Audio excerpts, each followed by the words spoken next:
And welcome back to the Full Advisor Coaching Podcast with your host, Kristin Harrod. Hi, Kristin. Hi, Bill. How are you doing? I'm great, thanks. I am great. Today's topic is an interesting one for me because it's marketing for all you people out there wondering what's going on. It's about marketing today.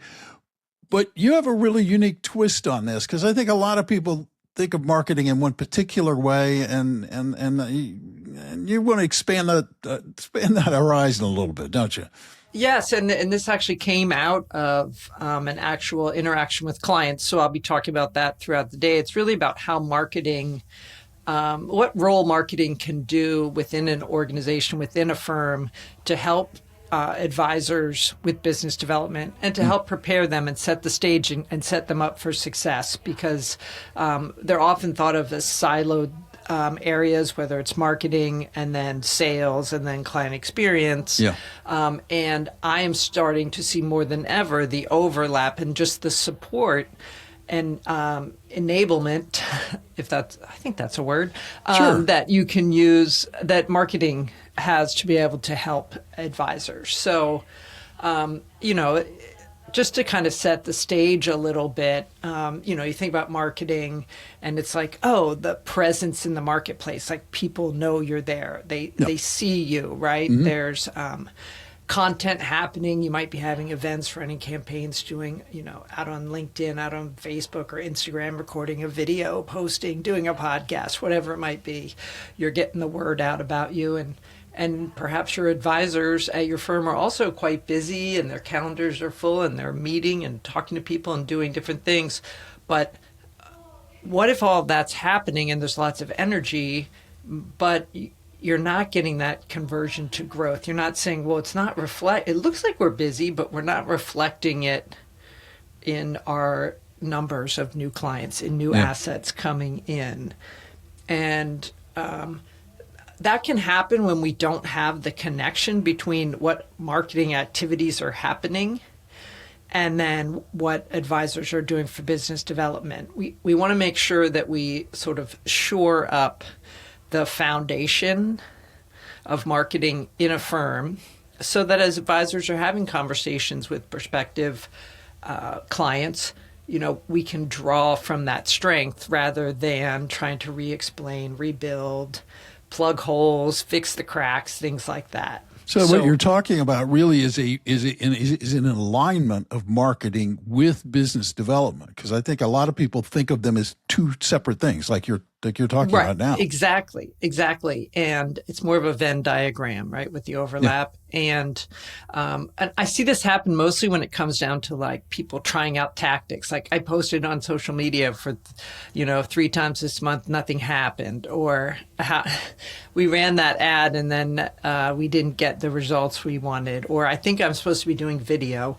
And so you can do all these tactics, but if they're not aligned and supported by a bigger strategy, you end up with like, it looks like we're doing a lot, yet we're not getting the results we want. And so that's when people often go, oh, that doesn't work. Or, oh, I tried a podcast that didn't work. Oh, did you try it for 3 years? No, you did. Did it roll up to a bigger strategy? Were you repurposing the content? What was happening? So, last week, not last week, but the last episode we had, I think it was 49. This is probably 50. I might be one off on that. But yes, this is 50. We talked about building your business development opportunity list. So we talked about how to create that list, how advisors can look at specific names and who they want to go out and target and have conversations with. So today we're going to talk about how marketing can support those efforts so that as advisors are going out and having those conversations, they can be more successful. And as I said, this came up out of an existing client call. I had a coaching call with a team last week, and we were talking about their opportunity lists and who they were reaching out to, and some were current clients and some were potential clients. But there was this reoccurring theme of, I know they have $1 million 401k sitting at their employer, And I know they just retired, and there's an opportunity for them to bring that money over. And so we started realizing there were about 3 or 4 scenarios that they were individually pursuing that were all about trying to encourage that person to move the 401k money to the firm, whether they were already an existing client or they were a potential new client. And so we were talking through what are the benefits of doing that? Why would it be worthwhile if, say, their 401k performance is really strong where it is? Mm-hmm. What would make them want to move it over? So, I asked the perspective, everyone weighed in. There's lots of different points of view. And that's when I realized, said, do we have any content or a single piece of content that we could encapsulate all of these benefits and then send that out as a follow-up to a meeting we have with a client, or have an advisor use it as sort of a display as they're interacting, like, hey, I brought this out because I really want to show you there's more than one benefit to doing it, and it's for all of these reasons. And then you have a tool there to help you. So that's kind of where this came out, because I'm like, it was so basic. They don't have that, so that is something we're working on putting together now, because it's like everyone in the room was like, oh, yeah, that would make it a whole lot easier than me sitting there thinking, I know there's 5 reasons. I can think of 3 of them. I can think of 3. I'll start on relevant. That one I really actually don't have. I don't know how I would combat that objection, et cetera. Right. So it's all of those types of things. So it prompted me to think, oh, this is an important thing to be thinking through. Hey there, it's Kristin. Quick break. If you're enjoying the show and you want more, head on over to fulladvisorcoaching.com/resources.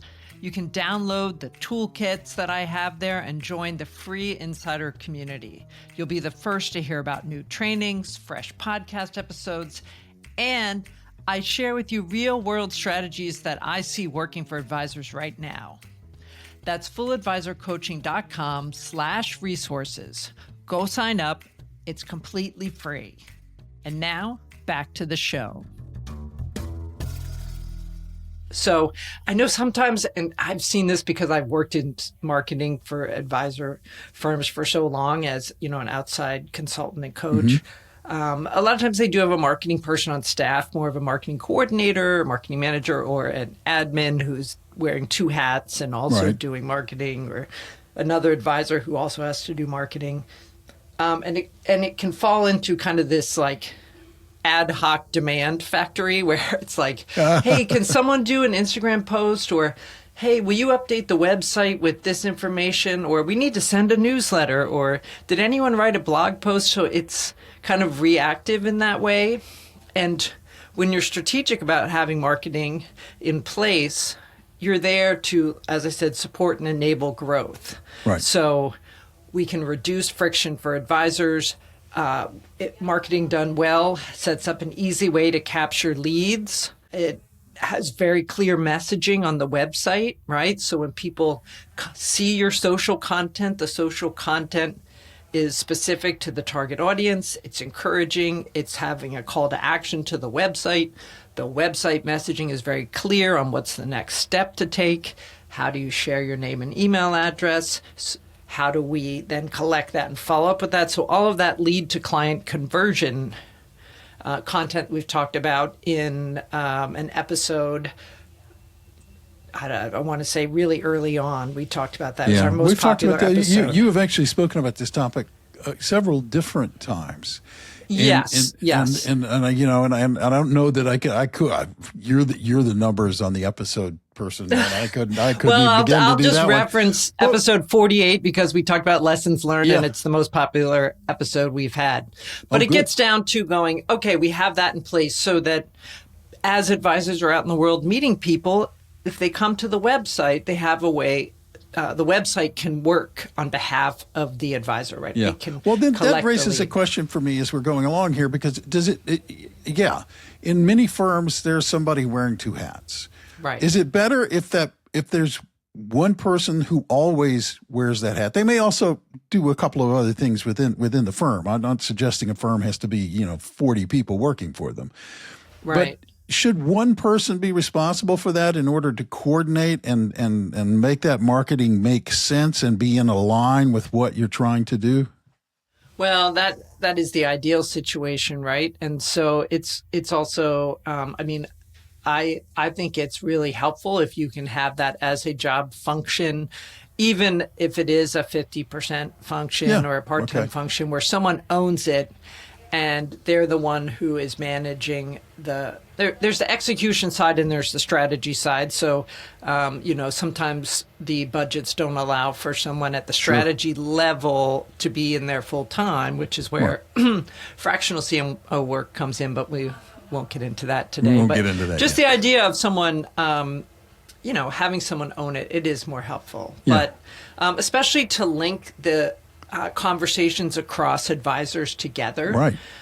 Because you start to see, I know that Bill has been talking with this woman who is going through a divorce. Oh, wait, Susan over here was just talking to someone whose sister is going through a divorce. Oh, do we have a piece on that? Or is there content we can talk about? Can we share? Is it time to do a webinar on what you have to think about going through a divorce, because we're starting to see that come up more. So that actually ties back really interestingly to that AI episode we did. I don't know that you were on that one, Bill, but we had a conversation with Mark Gilbert at Zox, and he was talking about how you can aggregate client conversation data. And so you can see, hey, we've had the conversation about divorce 10 times out of the last 20 conversations, which is kind of an interesting idea in terms of extracting and being able to utilize advisor conversation data and turn it into marketing strategy and content development in that way. So that's what marketing should be there doing. It should be taking these bigger insights and saying, this is content we need to be developing. This is the one-page service overview that we also talked about. We had a whole episode on that we'll put in the show notes. But, how do you develop a one-page service overview? How can an advisor use that? So this is I'm probably overstating the point that marketing has a bigger role than many advisors think. They think of it as an afterthought. Yeah, no. In the context of what you're thinking about it, I'm thinking about Bill and Susan, and we're having conversations, each of us with our clients, and about the same thing. And I'm thinking that inevitably, because Bill's Bill and Susan is Susan, you're going to get a variety of different answers, none of which necessarily come in line with what you're trying to do in terms of marketing. So it seems to me that if you've got a plan, you can get some consistency in terms of how to respond and how to develop those clients. That comes down to messaging, because there is, everyone has their own personality, and this kind of overlaps again with the business development conversation. But we ultimately want to have a framework of messaging that ties back to the company brand and reinforces that. Well, we're not trying to give scripts and tell people exactly what they have to say. As we start to see it, there's, kind of in thinking about where the foundational elements are and what we need to think about, one of the first foundations we want to talk about is that messaging, right? So what is the messaging that advisors can use? And, we see that in that way. If we asked you and Susan and then 3 other people how to explain what makes the firm different, there's going to be 5 answers, right? Yes. Yeah. Inevitably. And each one may be correct, but is it being stated or reinforcing the right elements? Is it consistent? Is it building on the messaging from other initiatives that we're doing? So one of the important roles of marketing and strategy is to be very clear on the brand. So make sure you have messaging that advisors can actually use, and it ties back to the 3 core brand elements of personality, which is what is the tone, the voice, the energy of the firm. How do we come across? Are we more casual? Are we more professional? How do we show up as a person in the aggregate? Audience.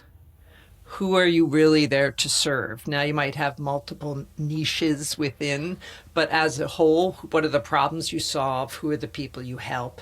And then positioning, what makes you unique as a firm? Or what's your perspective that helps you stand out? So someone in marketing at your firm at the strategic level is there to take those three elements and help you create and craft positioning statements, messaging that comes through on the website that advisors can use, that comes through in collateral, that comes through in the content that's developed, that goes out in the way that you present emails. So it's really essential that you have that figured out. And that way, as advisors are speaking and talking and you're doing marketing initiatives at the corporate level, things are consistent.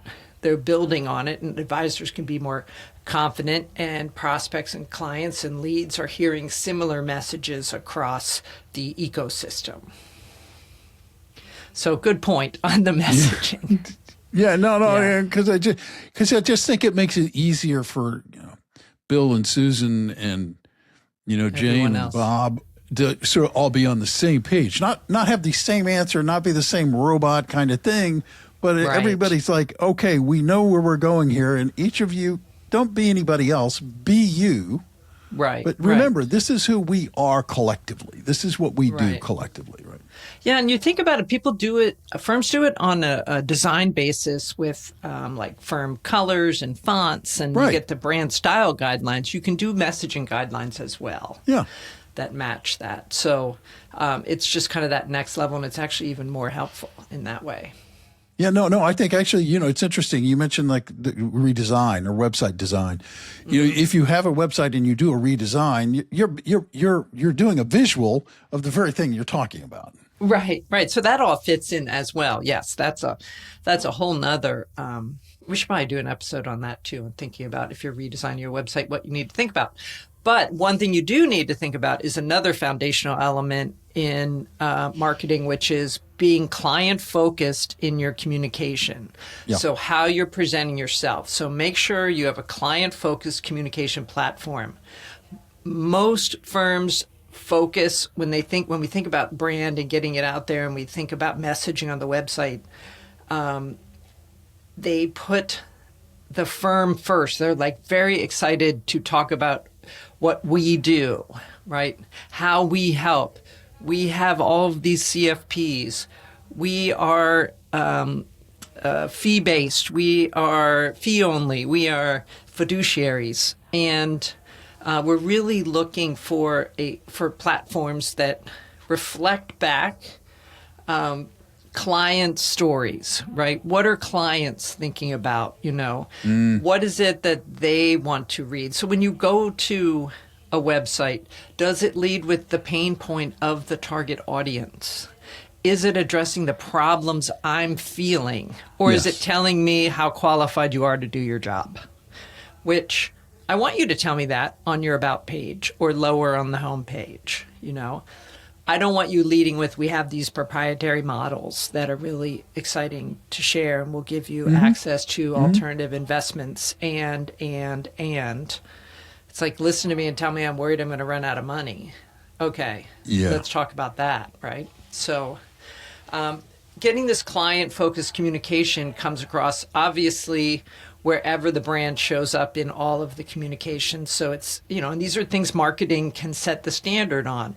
The lead magnet, the autoresponder series that goes with it, events that you pick and market, and the invites that go out, how you set up the Calendly scheduling page, what confirmation emails go out, how do you message on the prospect calls, what are the follow-up emails you're doing, what collateral and messaging do you want to have for onboarding meetings, what does all of that look like? So one of the things that I encourage firms to do on this end, and it's, again, all for helping advisors be able to articulate a consistent message over time that conveys the value that the firm offers, is to audit the language. Start first with your website, because it's the place where people go to learn more about you even before they introduce themselves.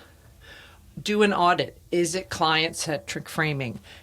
Does the first thing on your site say, we do this, we are, or does it address a problem? Does it provide a solution to a problem right up front? And then, so I mean, just to make it more clear in terms of maybe it's one thing to go to my website and say, hey, I've got all this stuff and I'm this stuff. I can do this and I can do that. Mm-hmm. You're saying lead with, if you have a tax problem, we have an answer. I mean, I'm being really basic. Yes, though we probably won't touch on tax given the not a tax, but I mean, but if you say,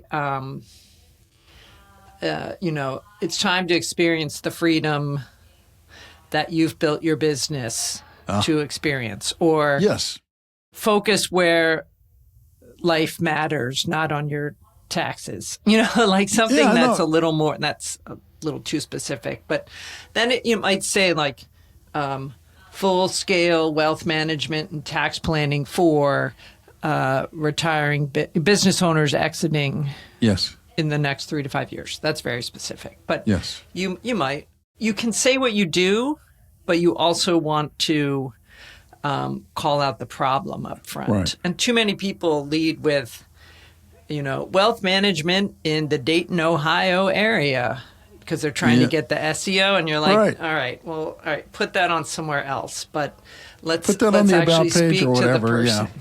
Yeah. Or we're number sense. One in, the metro Newark area or something. I don't know. Anyway, so that we're getting a little in the weeds on that. But the idea being like, make sure you're talking about I want to see a list of questions that I'm worried about.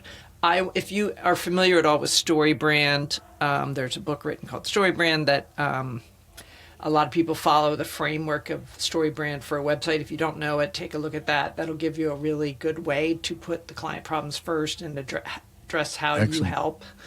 That's where I go back to, just because it is so well done. And then you want to build content.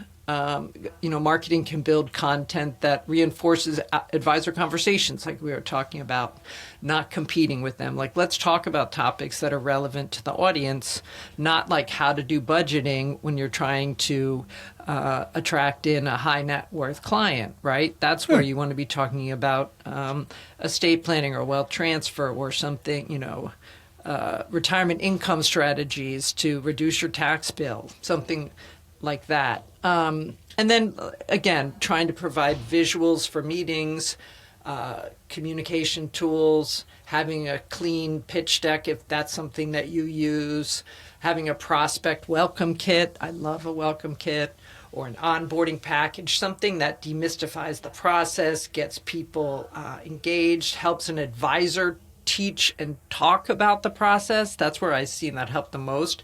You can lay it down and go, here's what's going to happen in the first 90 days. Boom, boom, boom. And you show a visual, you talk through it, and it takes some of the strain off the advisor, and it makes the client feel like, wow, this is buttoned up and we're ready to go. So I think the biggest thing here is that when we're able to have this consistency in a client-focused communication platform, no matter where that shows up, is that an advisor can relax knowing they have the tools they need to refer to or reference or follow up, and they can just focus on the client and connecting and having that relationship and conversation instead of worrying about what are they going to say next or what's coming up. Yeah. I think that's a really big deal. Well, that absolutely, because you kind of take a little bit of the burden off advisors who feel a little awkward in terms of the business development side of it, right? You're giving them answers so that they've got them right there. And it's like, okay. Right.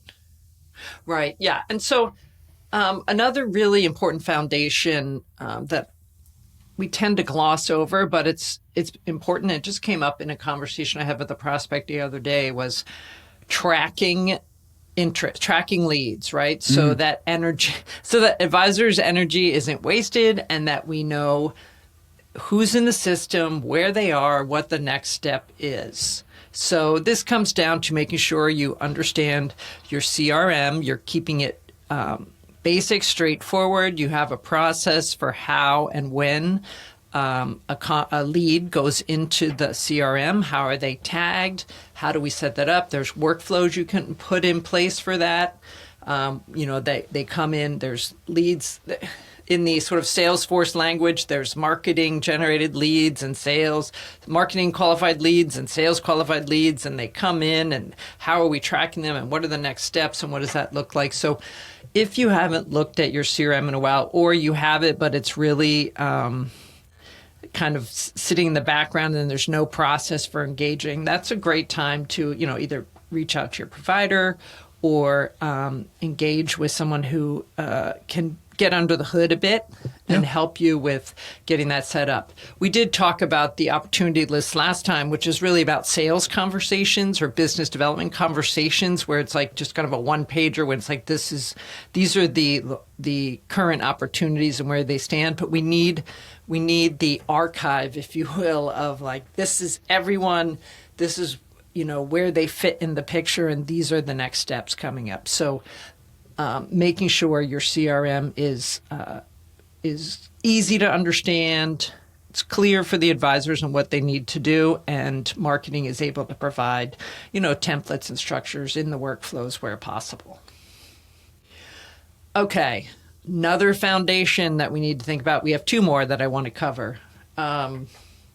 And this gets back to sort of the original idea, which is having that content library that advisors can draw on for follow-up. Mm-hmm.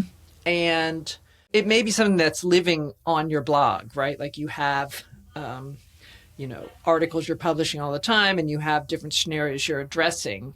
I want there to be a centralized list of content available, whether it's the CEO of your firm was on a podcast and they recorded an episode, and we have a link to that episode, and it was about what you need to think about before exiting your business. Maybe you have an article about valuation of your business if you're getting ready to prepare for a sale. So you have that as an article. So you group everything together into real client profiles or situations. And this is something that you can then provide to advisors so they're able to access it based on any specific situation, like we were talking about with Bill and Susan and divorce, right? It's like, okay, here's our library of content and support that we've developed. Maybe it's a lead magnet, maybe it's articles, maybe it's podcast recordings, maybe it's a book that we recommend, or an article that came from the New York Times that's still relevant, but we have this library of content that we can draw on. I think that's really important to have available, because as you start reaching out and trying to do follow-up, you start to run out of ideas on if you're not hearing back from people. Kind of like, okay, I followed up. They weren't, maybe when they met with you, they weren't quite ready yet, but you want to stay in front of them.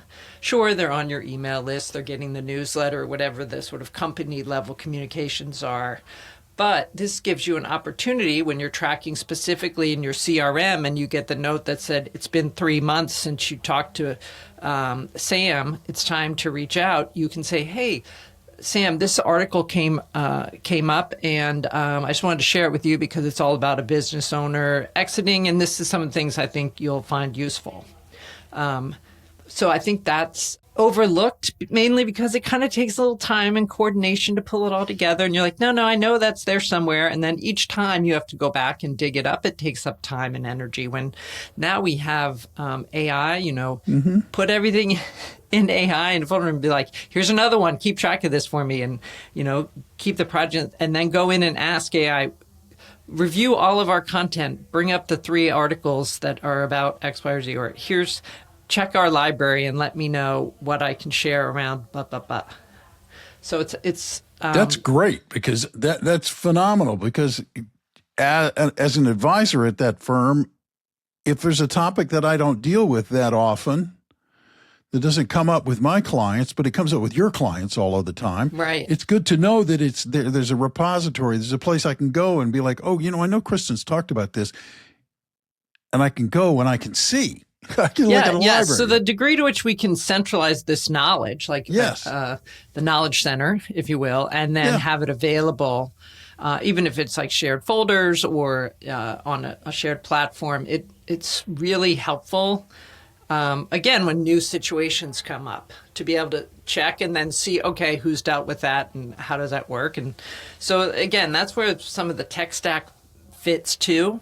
Yep. So we have to think about that. And, marketing's responsibility here is to really try to identify those core scenarios based on, the conversations with advisors, and then try to make sure that we have, one or two or even three resources for those core scenarios so that advisors are equipped with what they need for follow-up.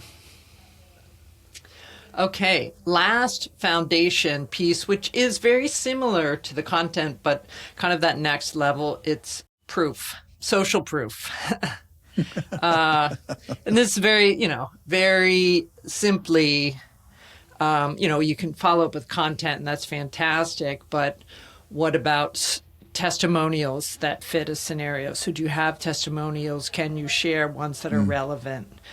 Case studies, I like to call them client stories that match the conversation. Perfect time. Like, make sure you have a few client stories ready to go, because there are certain people only need a little information to make a decision, and other people need every bit of detail, and then they want a case study or a client story. And so to have those ready, you can have them on your website, but you may have more that you're thinking, oh, this one's exactly a great fit for my client. And a great way to develop these is for like someone in marketing or the advisor alone to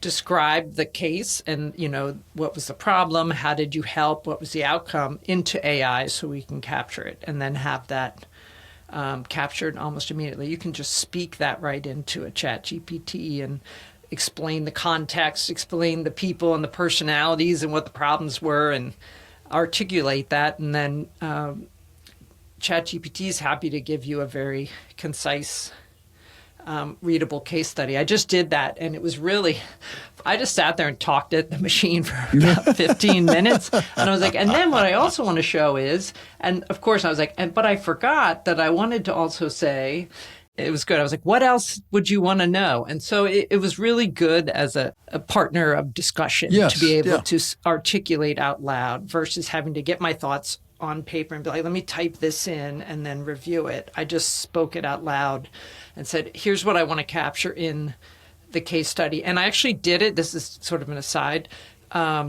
Right after my prospect call. So I had a call with a prospect. And as soon as I finished the call, I went into ChatGPT and said, okay, I just had a call with so-and-so, and I filled in the details because I did not have my meeting recorder on because the person didn't want it, so I didn't have it. And so then I stated all the details about the firm and what they needed. And then I said, they've requested a case study. I want you to go into this folder for this client and summarize anonymously all of the work we've been doing, and here are the things I want you to highlight. And then I highlighted the problems that were relevant.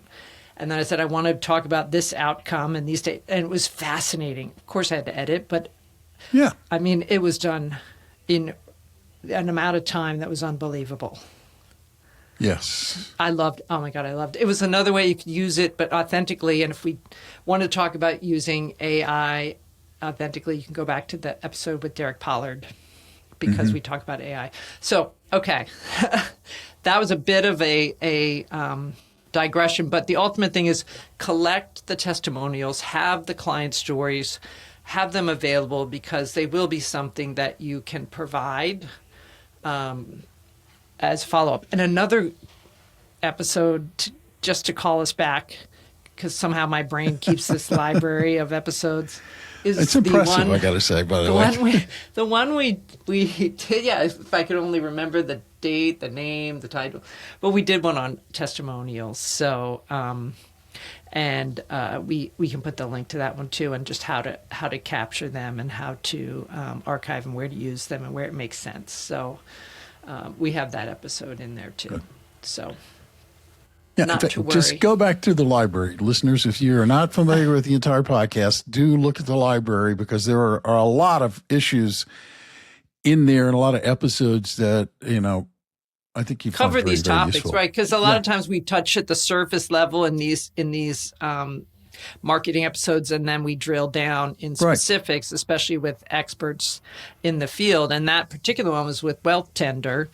And they had some really, really, we had Diana on there, and it was just really strong in terms of just ways to use testimonials to collect them and how to do it and what to do. So let's, make sure you go back to that if you haven't heard it.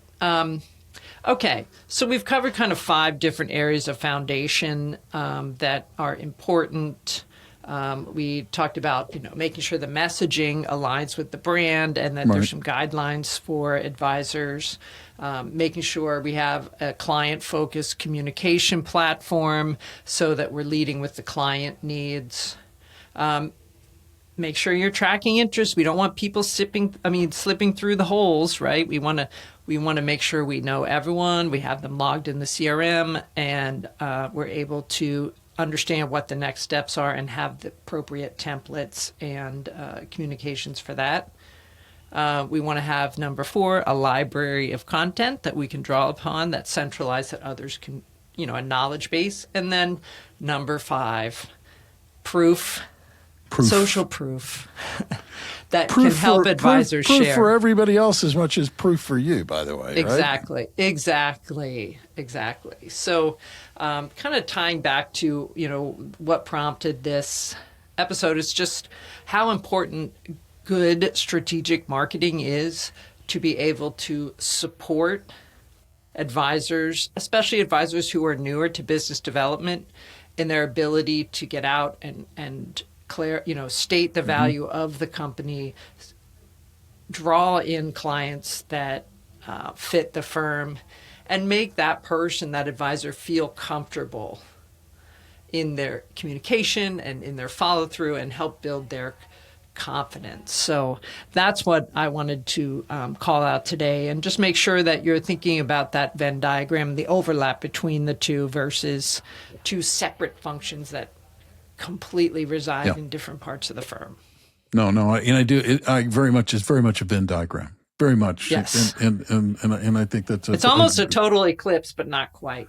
It's like not quite a total eclipse. No, but it does make it takes a lot of pressure off the advisor. I mean, what I'm hearing from this, if I'm going to take anything away from this, is if I'm managing, if I own this advisory company, I'm thinking this is a great way to take some stress off of my advisors, because I'll let them be their advisor, let them be the people that they are, and I'm giving them a path through the woods, if you will. So exactly, and that's what marketing people get excited to do. So make sure you leverage that skill.